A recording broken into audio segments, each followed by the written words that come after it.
गोद लिया बेटा। तमाम कोशिशों के बाद भी आशीष और उसकी बीवी मुक्ता को बेटा नहीं होता। उनकी एक बेटी होती है रश्मि।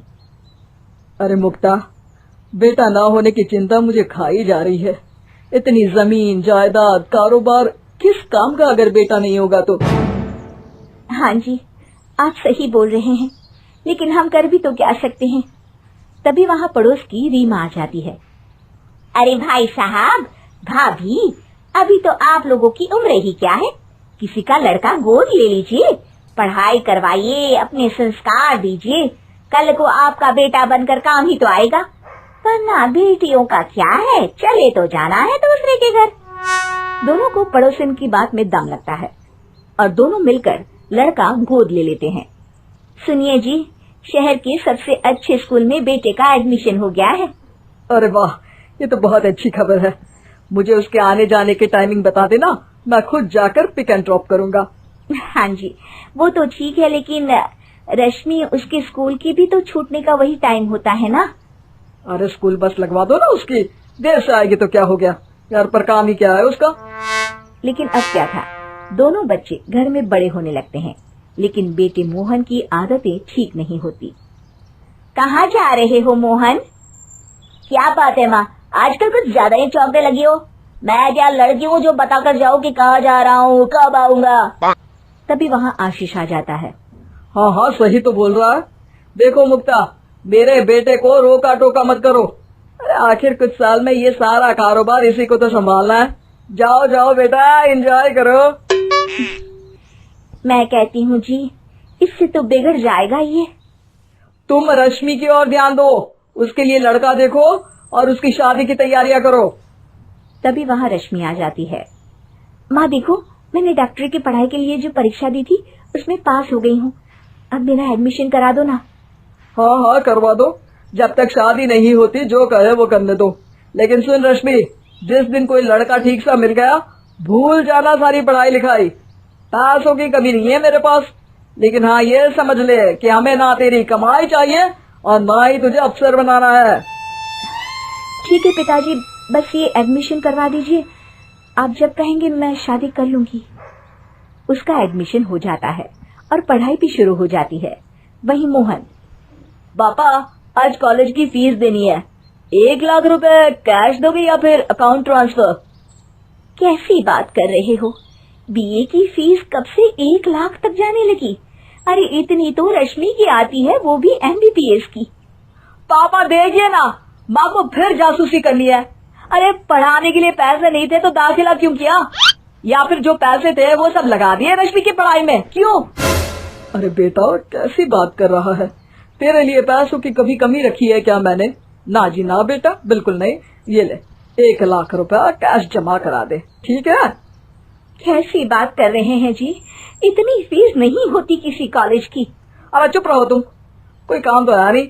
मैं तो सोच रहा हूँ कि सारे नौकर चाकर निकाल दूं, कम से कम तुम घर के काम में मन तो लगाओगी और ये फालतू के विचार नहीं करोगी। अब मुक्ता क्या कहती, लेकिन अब उसका झुकाव अपनी असली औलाद यानी कि रश्मि की ओर ज्यादा रहने लगता है। एक बार, हे भगवान, मेरी तबीयत को न जाने क्या हो गया। रात के 12 बज रहे हैं इस वक्त। अस्पताल जाना ही ठीक रहेगा। हाँ जी ठीक है जी, आपको परेशानी हो रही है तो मैं आपको डॉक्टर के पास ले जाती हूँ।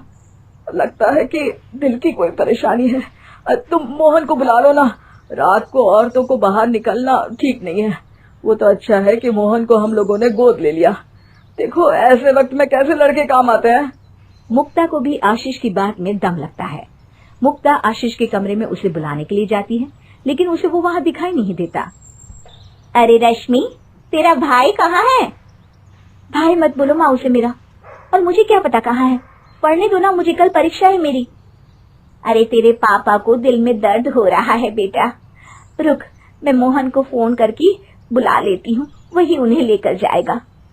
अरे मम्मी, वो कहाँ पूरी रात में घर रहता है, आप तो जानती है कि वो सुबह ही आएगा, और वो भी पी के। कहाँ होगा क्या पता, फिर भी आप फोन कर लीजिए, मैं तब तक पापा को गाड़ी में बिठाती हूँ।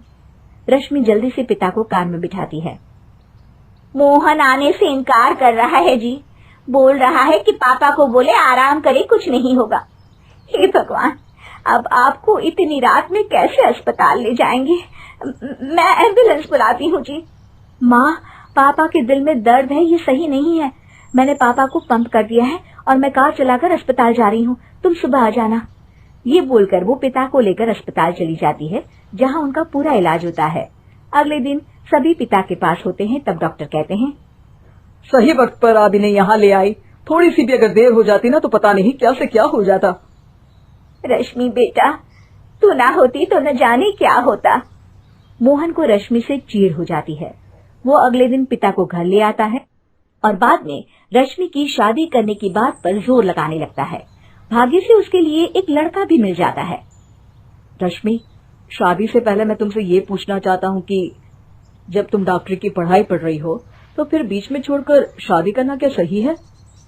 देखिए, मैं शादी तो नहीं करना चाहती थी, लेकिन पिताजी ने दाखिला ही इस शर्त में दिलाया था कि वो जब बोले तब मुझे शादी करनी होगी। ओह, कोई बात नहीं रश्मि, मैं तुम्हारी पढ़ाई आगे करवाऊंगा। तुम मेरे घर को अपना ही समझ कर रहना, पढ़ाई करना और अपनी करियर बनाना।